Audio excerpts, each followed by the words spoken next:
우리의 중보 기도라고 하는 내용들과 지금 바울이 하고 있는 이 기도의 내용의 차이를 좀 발견했으면 좋겠어요.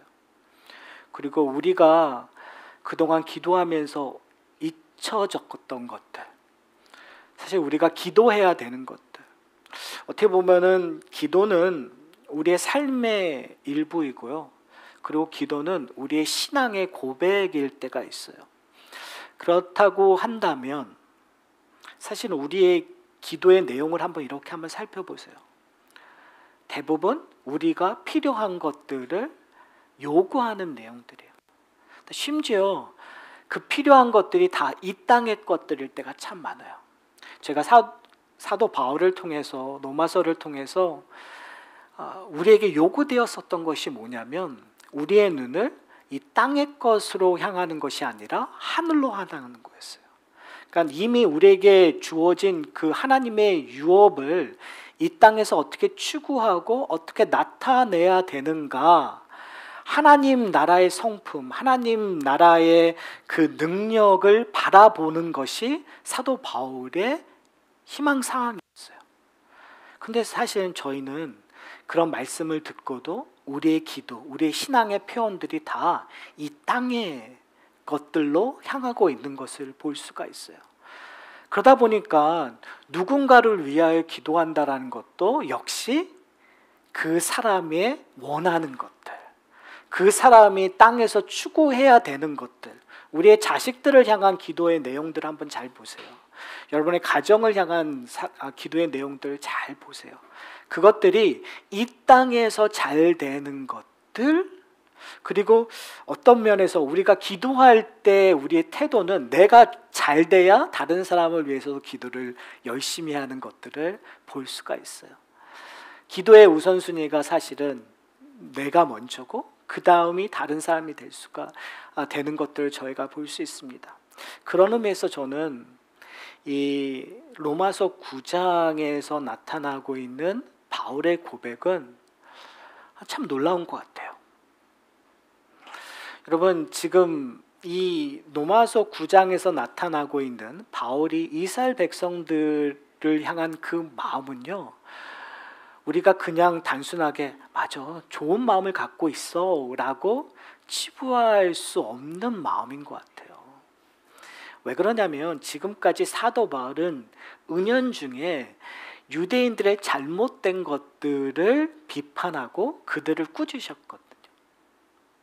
사실은 사도 바울이 이 이방인들을 향한 사도가 되었고 파송을 받았지만 사실은 사도 바울의 전도 여행의 패런을 보면요, 항상 그는 유대 회당에 먼저 갔어요. 어떠한 새로운 도시에 가면 유대 회당에 가서 그곳에서 하나님의 말씀을 가르쳤어요. 처음에는 유대인들의 반응이 좋았어요. 그런데 하나님의 말씀을 강조하면 할수록, 이방인을 향한 하나님의 그 마음을 강조하면 갈수록 유대인들은 이 사도 바울에게 등을 돌리기 시작했어요.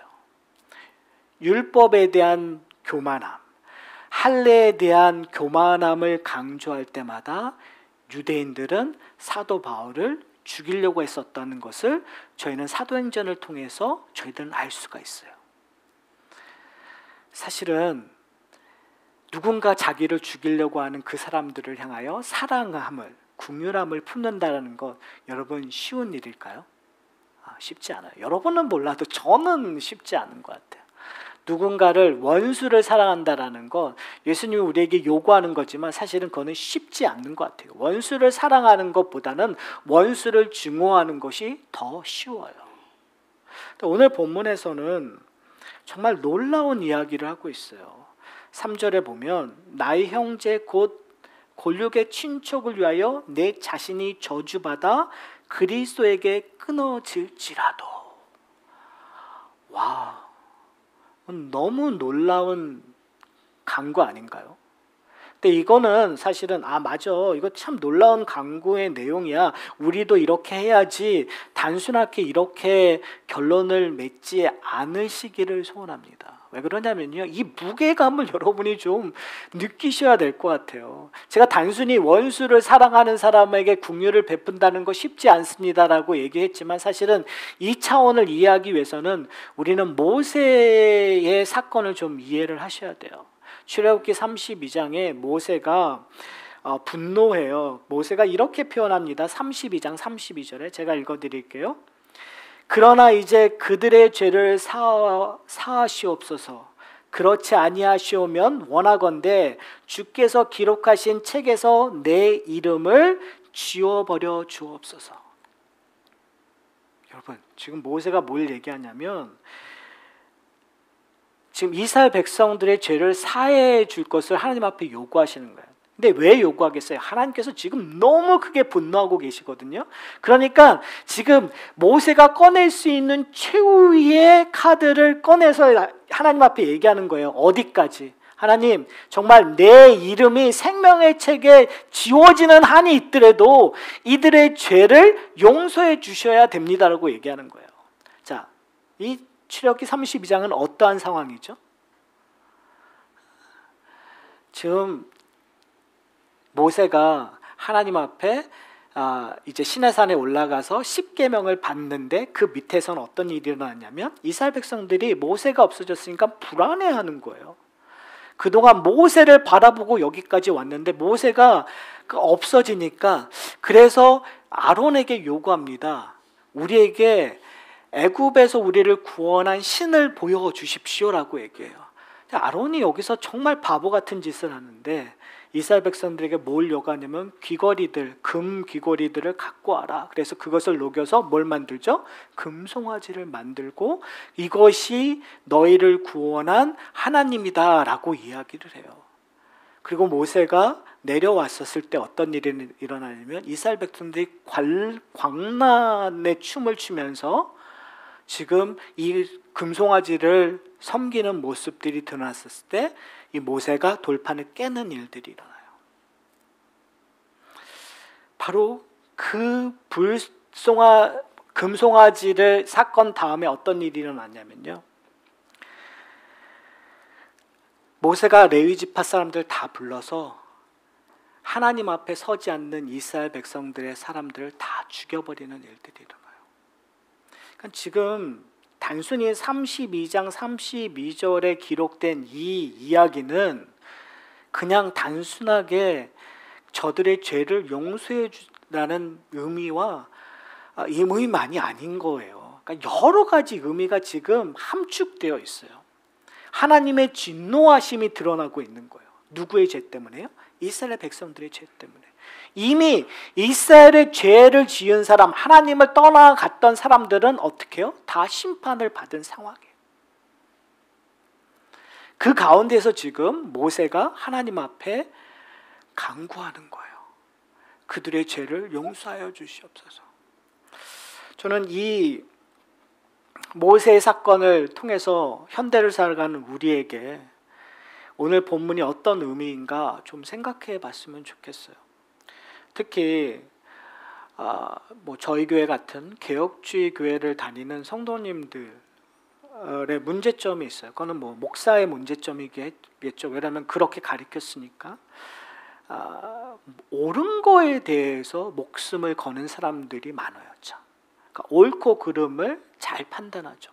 뭐가 옳고 뭐가 그른다라는 것을 잘 알아요. 그래서 옳은 것을 꼭 붙잡아야 된다라는 거에 대한 확신들이 있어요. 근데 문제는 뭐냐면 그 확신에 맞지 않는다고 하는 사람들을 정죄하고 비판하는 일에 또 열심히 해요. 그리고 그 일들을 잘해요. 그래서 수많은 사람들을 죽이기도 하고 수많은 사람들을 살리기도 하는 것이 사실은 개혁주의 교회의 모습이기도 해요. 그것이 어떻게 보면은 옳은 일임에도 불구하고. 그런데 저는 오늘 본문을 읽으면서 저희 교회도 좀 고민해야 될 지점이 있다고 생각하는 것이 무엇이냐면요, 저희 교회도 뭐가 옳은지 또 뭐가 바른지 너무나 잘 알고 있는 교회고 그것을 지키려고 노력하는 교회이고, 또 그것을 향하여 우리가 최선을 다한다고 다짐하는 교회예요. 그러다 보니까 잘 못하는 사람들, 다른 교회들, 다 정말 정말 별 볼 일 없게, 심지어 우리는 쉽게 저 교회는 구원이 없을 거야, 저렇게 사는 사람들은 구원받지 않을 거야 라는 이야기를 잘해요. 사실은 뭐 성경적으로 우리가 판단했었을 때 그 구원의 문제는 하나님께서 판단하시겠지만 성경에 근거한 대로 얘기했을 때 그것이 그렇게 틀리지 않았음에도 불구하고 우리가 놓쳐져 있는 부분들이 오늘 본문이라는 거죠. 우리는 그들을 위하여 울고 있냐라는 거예요. 신앙생활을 제대로 못하고 있는 사람들을 울고 있냐는 거예요.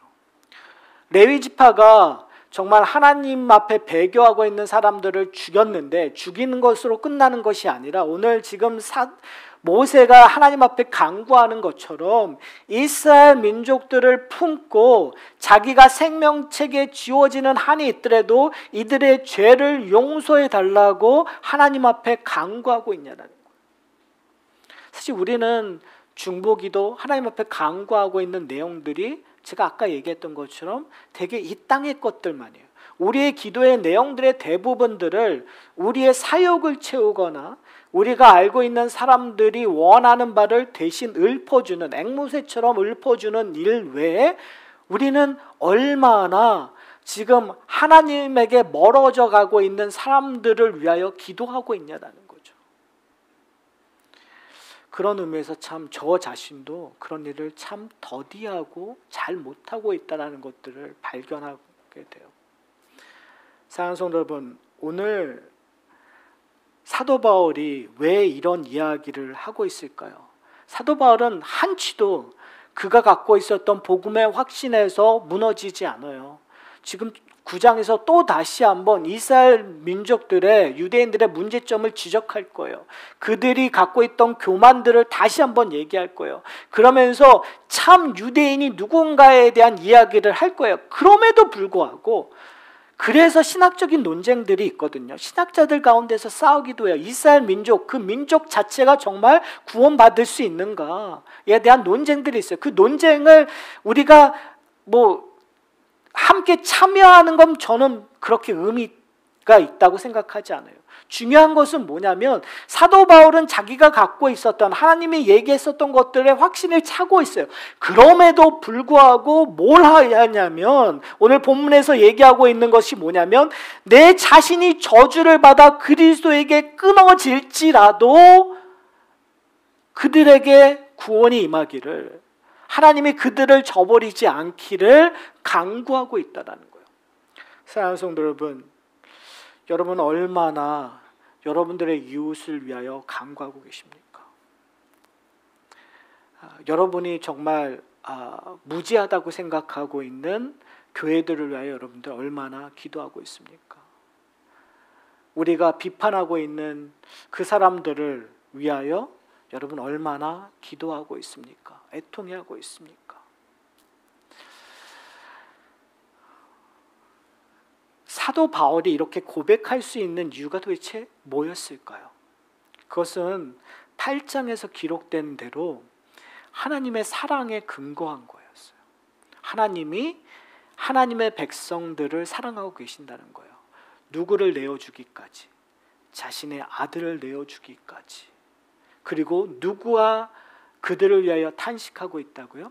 성령께서 그들을 위하여 탄식하고 있다는 거예요. 우리는 그 이야기를 통해서 우리는 아멘했습니다. 우리는 기뻐했습니다. 왜요? 성령께서 나를 위하여 탄식하고 계신다고 하니까요. 그런데 그 성령께서 누구를 향하여 탄식하고도 계신가요? 지금 우리가 답답하게 여기는 자들을 위하여도 탄식하고 기도하고 계신다는 걸 우리는 인정해야 돼요. 왜요? 지금 사도 바울의 논리는 우리가 긍휼하심을 깨달아야 긍휼해질 수 있다는 거예요.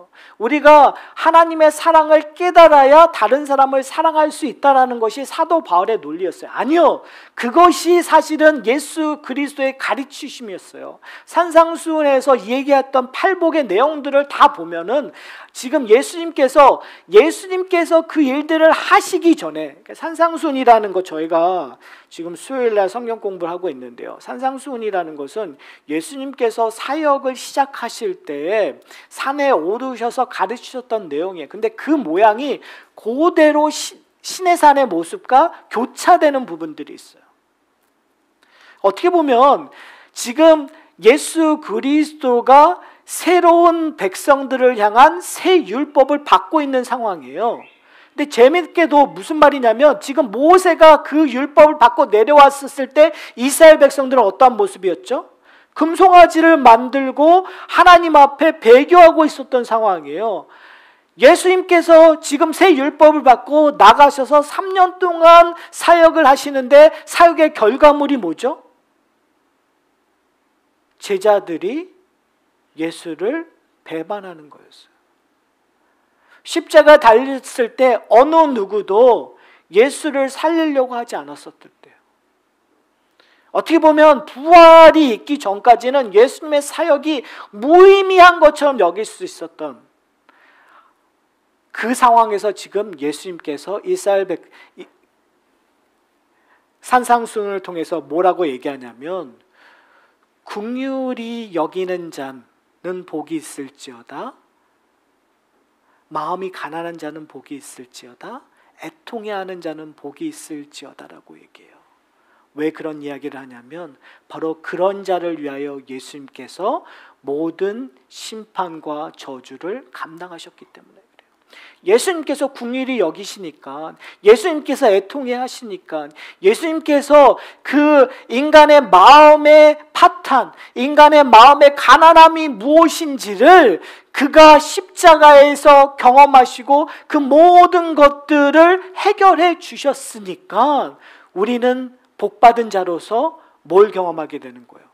긍휼하심을 경험해서 긍휼함을 베푸는 자가 되었다라는 거예요.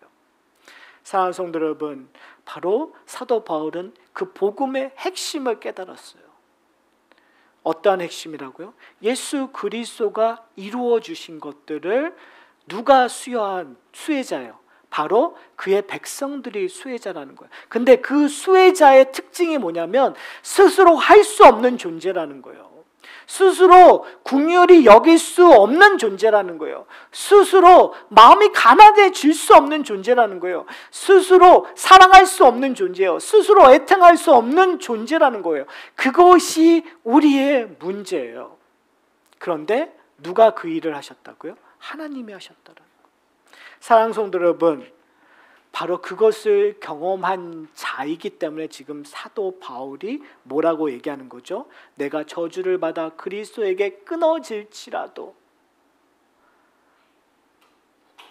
나의 형제, 나의 고려, 나의 친족들을 하나님 불쌍히 여겨주시옵소서. 좀 더 냉철하게, 냉혹하게 우리를 분석한다면 우리가 왜 지금 우리의 예수를 믿지 않는 우리의 가정에 있는 사람들을 위하여, 내 친구들을 위하여, 내 친척들을 위하여, 그리고 이 한국교회, 이민교회가 정말 무너져가는 모습을 통해서 우리가 애통해야 하지 않느냐? 딱 한 가지밖에 없는 것 같아요. 내가 구원받을 만해서 구원받았다고 생각하기 때문에 그래요. 내가 구원을 온전히 깨달았고 내 힘으로 깨달았고 지금 내 힘으로 천국에 갈 수 있는 자라고 생각하기 때문에 그런 것 같아요. 말로는 하나님의 은혜라고 얘기하지만, 말로는 영광과 모든 것을 하나님께 돌리고 있지만, 궁극적으로 왜 우리가 궁일하지 않고 왜 우리가 지금 애통해하지 않느냐? 결국은 내가 받을 만한 존재, 내가 지금 이렇게 노력해서 그걸 쟁취했기 때문에 뭐가 없는 거죠? 궁일이 여길 수 없는 거예요. 그게 안타깝지 않은 거예요. 왜요? 죄송합니다, 이런 표현을 써서, 저 인간은 겨우 깨닫지 못하고 아직도 저기서 헛발질을 하고 있다라는 것들을 비판하는 것으로 우리는 만족하니까요. 왜요? 비판해서 내가 옳은 길을 가고 있고 내가 뭔가 이루었고 내가 천국 갈 만한 존재라는 것들을 확인받고 싶은 거예요.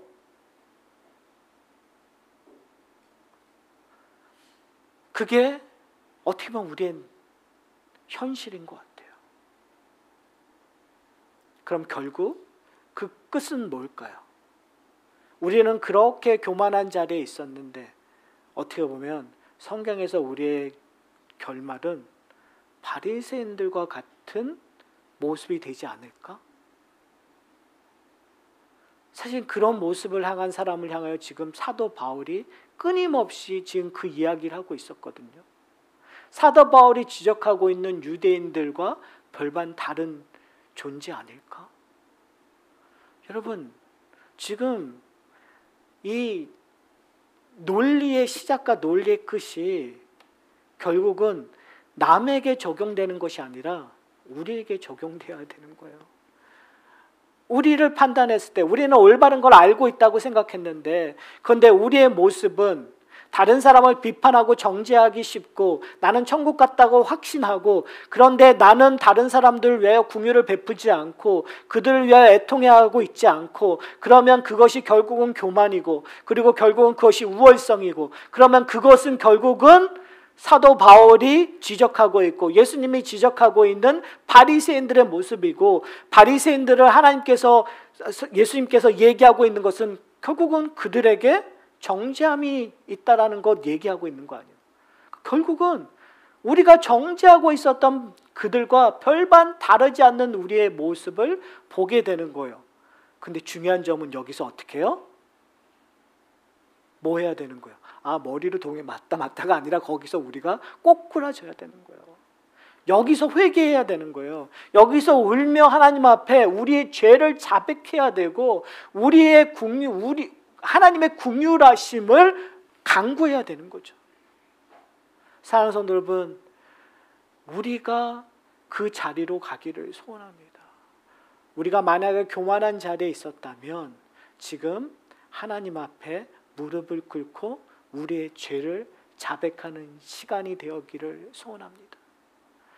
우리의 죄를 자백하지 않는다면, 우리의 교만을 하나님 앞에 고백하지 않는다면 결단코 하나님의 긍휼함을 이해를 못해요. 우리가 받은 은혜가 얼마나 큰지를 이해를 못하는 거죠. 만약에 그걸 이해하지 못한다면 우리는 지금 바울이 고백하는 것처럼 그리스도에게서 끊어질지라도 라는 고백을 할 수 없는 거예요.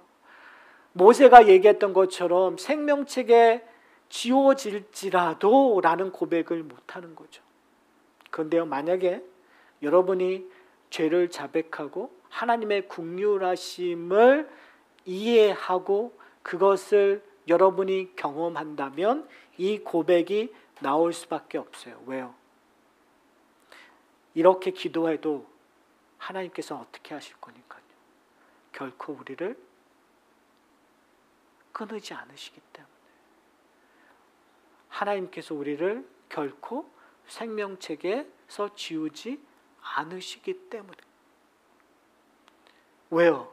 긍휼함을 아니까. 내 힘으로 얻은 것이 아니라 하나님께서 주신 거기 때문에, 내 모습 이대로 하나님께서 사랑하신 거기 때문에, 내가 실패하고 좌절하고 정말 사람 같지 않는, 하나님의 백성 같지 않는 삶을 살았을 때 하나님께서 우리를 먼저 사랑하셔서 우리에게 긍휼을 베푸신 거 아니에요. 여러분이 괜찮아서 하나님께서 구원하신 것이 아니라 여러분이 하나님께서 순종해서 하나님께서 여러분을 칭찬해 주시고 여러분들을 구원하신 것이 아니기 때문에, 만약에 그것을 우리가 안다면 이런 기도를 할 수밖에 없는 거죠. 사도 바울은요, 그걸 확실히 알았어요. 모세는 그것을 확실히 알았어요. 사랑하는 성도 여러분, 다시 원이 취할 수밖에 없어요. 왜 우리가 기도하지 않는가? 결국 우리가 구원의 그 은혜를 온전히 깨닫지 못하고 있다는 거예요. 하나님의 긍휼하심을 우리가 온전히 맛보고 있지 않는다라는 거예요. 그런 의미에서 저는 이 시간 좀 고민했으면 좋겠습니다. 우리는 무지하고 범죄한 정말 세상으로부터 질책받고 세상으로부터 비판을 받는 이민교회, 또 한국에 있는 교회를 향하여 우리도 돌을 던지며 비판하기 쉬웠습니다. 근데 과연 우리는 그들을 향하여 애통해하고 있는가? 여러분, 이렇게 크게 항상 우리의 문제는 큰 거를 생각하기 때문에 자기 객관화하기 참 쉽다고들 얘기하는 것 같아요. 그렇다면 우리가 그런 거대 담론을 얘기하지 않더라도 여러분 주위에 있는 어떤 분들을 좀 생각하셨으면 좋겠어요. 아직도 교회는 다니는데 예수를 제대로 못 이해하고 있다고 여러분이 생각하시는 분들, 그분들을 위하여 여러분들 기도하고 계십니까? 애통해하고 계십니까? 여러분, 교회를 떠나서 지금 방황하고 계시는 분들을 향하여 여러분 기도하고 계십니까? 애통해하고 계십니까? 여러분 가운데 직장에서라든지 사업체를 통해서 믿지 않는 사람들을 만났을 때 여러분은 애통해하고 계십니까? 아니면 그 사람이 나한테 뭔가 실수하고 잘못했을 때 겉봐, 저래서 천국 못 가는 거야 라고 이야기하고 계십니까? 사랑하는 성도 여러분, 우리가 바로 그런 자였다라는 거, 우리가 바로 욕했던 자리에 있었다라는 거, 예수를 알기 전에는 바로 그랬어요. 그리고 예수를 알고 우리가 구원받은 자라고 고백하면서도 사실 누군가에게는 하나님의 백성처럼 행동하지 않았었던 우리의 모습이 있었다는 거예요. 그 누군가가 우리의 자식이 될 수 있고, 그 누군가가 우리의 부모가 될 수 있고, 그 누군가가 내 남편이 될 수 있고, 그 누군가가 내 아내가 되었던 거 아닙니까? 그 누군가가 우리 성도들이었고, 그 누군가가 같은 그리스도인이었어요. 그들을 위하여 여러분 애통해 하십니까? 여러분 탄식하며 기도하고 계십니까? 오늘 본문에서의 우리의 결론은 너무나 간단합니다. 왜 간단하냐면 지금 사도 바울은 우리에게 얘기하는 거예요.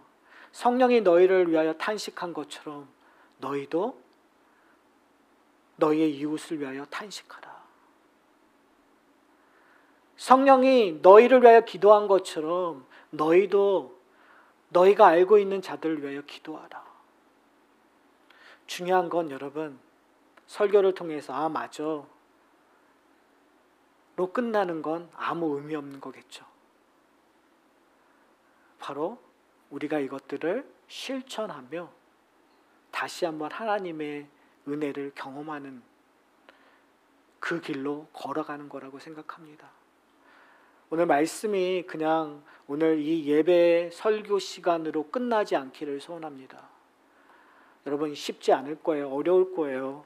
그러나 저희가 서로 격려하며 조금이라도 실천하며, 이거 실천을 해야 사실은 우리의 우리가 받은 긍휼을, 우리가 받은 사랑을 경험할 수 있다고 저는 생각합니다. 오해하지 않으셨으면 좋겠어요. 내가 긍휼함을 경험했기 때문에 실천하는 경우도 있어요. 내가 사랑을 경험했기 때문에 실천하는 것도 있어요. 그러나 그거와 함께 우리가 이 기도함으로 말미암아 우리가 긍휼함을 받은 것을 경험하게 되는 거예요. 우리가 그를 위하여 탄식하며 기도함을 통해서 하나님의 사랑을 경험하게 되는, 저는 이게 함께 간다고 생각합니다. 그 일들을 우리가 성령이 탄식하는 것처럼 우리도 함께 탄식하며 기도하는 이 하산학교의 공동체가 되기를 소원합니다.